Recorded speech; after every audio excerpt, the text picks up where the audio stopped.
Hello, everyone. My name is Michaela Onuferova, and it's a pleasure to speak to everyone from the startup scene because I have nothing to do with startup scene, but I'm very passionate about AI, and I'm very passionate about advocating for AI to be used broadly.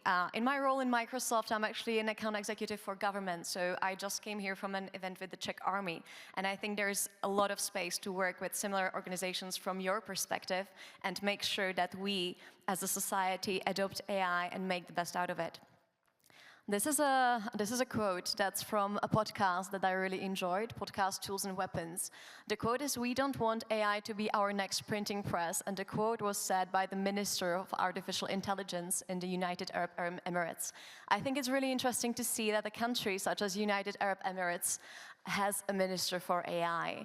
And the ideas that he was sharing in the session were really interesting. One of the ideas was that they're investing heavily into educating their citizens, and especially government officials, in terms of what AI is, how to use it, how to make the best out of it. Why is the quote like this? "We don't want AI to be our next printing press." He said this because printing press was the one technology that made sure that Western society goes ahead and that Middle East is stale. So in 1450, printing press was invented, but in the year 1515, it was banned in the Middle East. In the Middle East, they were afraid that this will take work from calligraphers. They were afraid that the information will spread so much that they will not manage the society the way that they were used to be managing it. So this date is very important to understand why there were such differences suddenly between Western and Eastern civilization. Because up to 1450, when you look at the historical books, it was the Middle East that was actually more innovative, more heavy in technology, very cultural place. This is a map of cities with printing press in the year 1500, and you can see that the main concentration of printing press was in Netherlands. Up till then, Netherlands wasn't really the most innovative part of the world. But even though that the printing press wasn't invented in the Netherlands, they were the ones that actually took the most out of the printing press. And the research shows that the cities where a printing press was present were growing by 35 to 60% more than other cities that didn't have the printing press. So the concentration is something that also explains why some parts of the world were growing so much in the Middle Ages. There's another technology that is very significant in terms of how our society was developing, and that was electricity in 1878. And I'm saying technology, I would like to introduce one term here, and that's general purpose technology. It's just a coincidence that the shortcut is also GPT, general purpose technology. But it's a technology that obviously you can use for so many things that you can't even starting to count. We wouldn't be here without electricity, we wouldn't be living like we are living without electricity, but we wouldn't be living even without printing press the way we are living, because every general purpose technology actually starts an avalanche of new technologies and of new inventions and of new ideas being spread around the world. And there's a significant correlation between electricity use, or here in this chart, percentage of US homes with electrical service, with the growth of GDP. We can talk about whether it's correlation, whether it's causality. I'm not here to discuss that depth, but you can see it's not just the parts of the world that are heavy adopters of the technology, or that have been for a long time, but it's also countries like India, where you can definitely see the two curves coming together. And when you have a look at this map, you can sort of see what I mean by saying that it's important to be spreading and to be adopting general purpose technology, because when you look at the map, it's obviously the more developed parts of the world that are shining at night the most. There's one more technology I want to talk about before I get to the finish. Maybe just a quick question: does anybody know what country this is? Exactly, it's Estonia.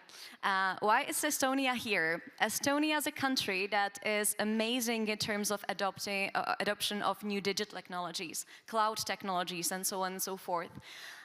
If you're passionate about government and about digitizing government as much as I am, and these days are really interesting, being a Czech citizen, right? You might be looking to Estonia and you might be asking, how are they doing that? And one thing we do in Czech Republic, and I think we sometimes are limiting ourselves, is we're trying to invent everything by ourselves.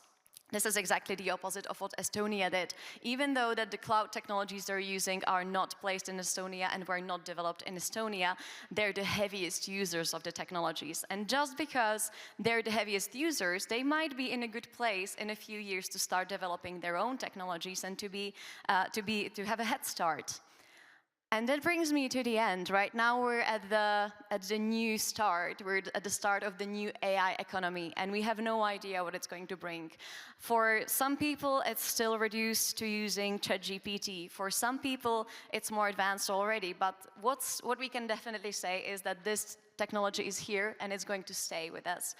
And I'm really excited to think what it's going to look like in 20 years, 30 years, when we look back at 2024, and we're going to think, wow, the AI was so stupid. How did we even think that was actually the AI?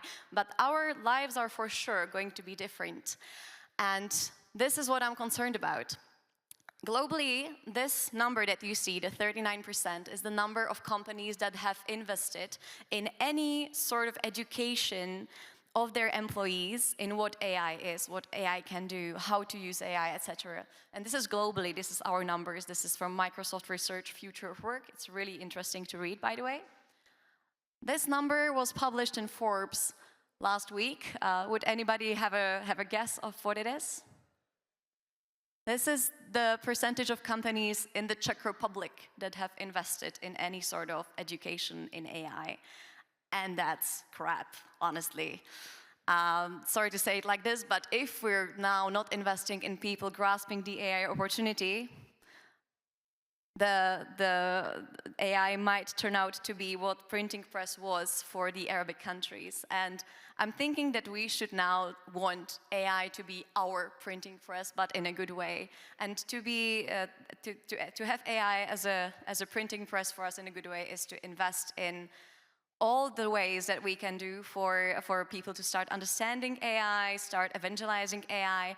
And that's why I'm happy that meetups such as this one actually happen. Happy to connect any people who would like to be connected in this area.